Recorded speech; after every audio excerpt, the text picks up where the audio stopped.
Hey guys, and welcome back for another short mobility WOD. Today's sequence is going to be focusing on your hips, so we're going to help those hips get deeper into squats, a bit more mobile, a bit more flexible.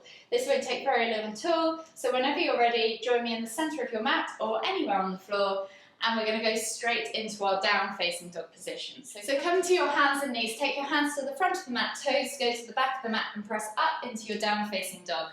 Just take a moment there to just pedal out the feet, open up the legs, open up the shoulders, get used to being in this position for a moment or two. And then whenever you're ready, we're going to take a nice big inhale as we step our right foot outside of our right hand. Keeping that back knee off the floor if you can, so try and really use that quad to lift the knee away from the floor. Inhale to lift and open with the right hand up toward the ceiling, and then exhale as you plant the hand back down and step back to down facing dog. We're going to do the same on the other side. So left foot goes outside of left hand. Again, squeezing that quad to lift the right knee away from the floor. Inhale to lift and reach with that left hand up toward the ceiling, and then exhale, release. We're going to do 4 more of these each side. So with your own breath, in your own time, just move through from down facing dog into that lizard lunge with a twist and open. So I'm on number 3 now.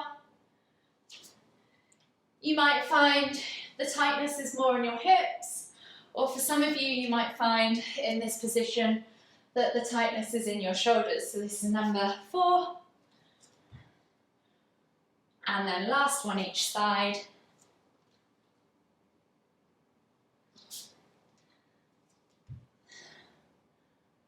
And then we're going to stay with this left foot forward, so don't step back to down facing dog.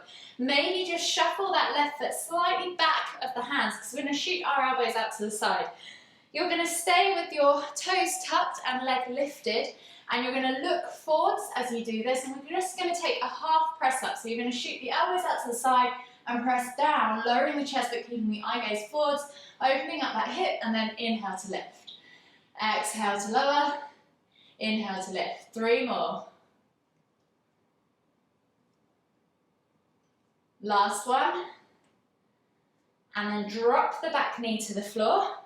You can now take your foot slightly further forward again, so you're back besides the outside of your left hand, and you can either stay here in this lizard lunge position on your hands, or you can come down onto your forearms if mobility allows, wherever you need to be. In either case, keep the eye gaze forwards, keep reaching with the chest forwards, and keep all your toes on the floor, so glue that foot down. Take a nice deep breath in, exhale. 1 more deep breath all the way in, exhale, and then slowly come back up onto your hands, and we're going to reach with the left hand to the right foot, so opposite hand to opposite foot. See if you can grab the foot. If you need to, take a step in so you're more upright, come back, grab the foot, and do it that way.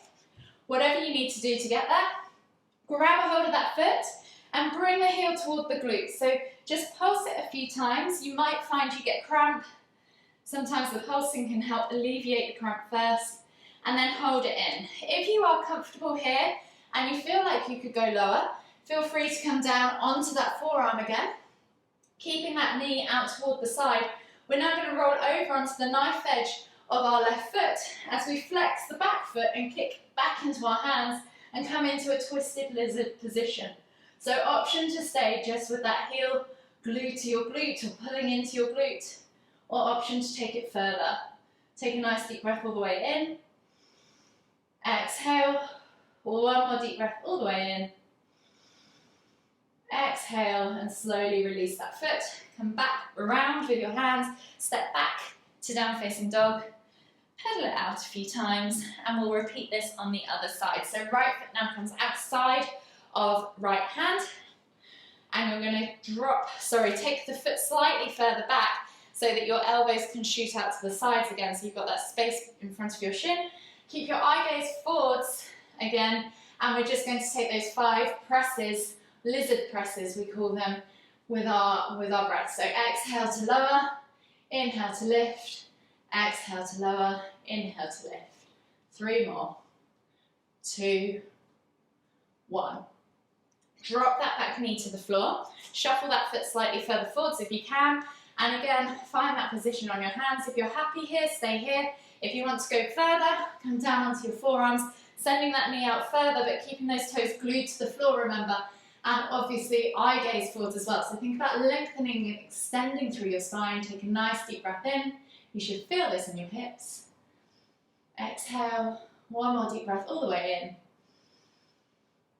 Exhale. And then slowly come back up onto your hands and knees.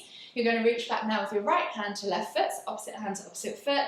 If you need to take a step in, reach back, grab that foot and bring the heel in towards your glute. Maybe take a few pulses to alleviate any cramps. And then make sure you've got a good hold of that foot. If you want to, stay in this position. If you want to go further, come back down onto that forearm, roll over onto the knife edge of your right foot this time. Look over the right shoulder and kick back into the hand. So you're kind of wringing out a towel position, twisted lizard. Hold for 2 deep breaths. Exhale, release the foot and slowly come back up into a kneeling position in the center of your mats. The next move we're going to do is from a seated position, and we're just going to take a hip rotation. So take your feet out to the side. You're going to find a 90-degree angle with your feet and knees. So you're going to be in this kind of twisted side position, and then we're going to roll it all the way over to the other side. So try not to put your hands on the floor. If you need to, you can put them behind you to help as you transition, but if you can, try and keep yourself nice and upright, so you're kind of building some strength and stability in amongst the joints as well to help you transition from the poses. So we're going to do 5 each side. This is now my third.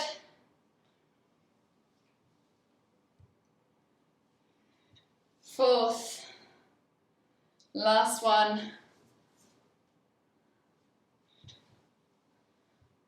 And then come back to center. Come down into a supine position on your mat, so flat on your backs.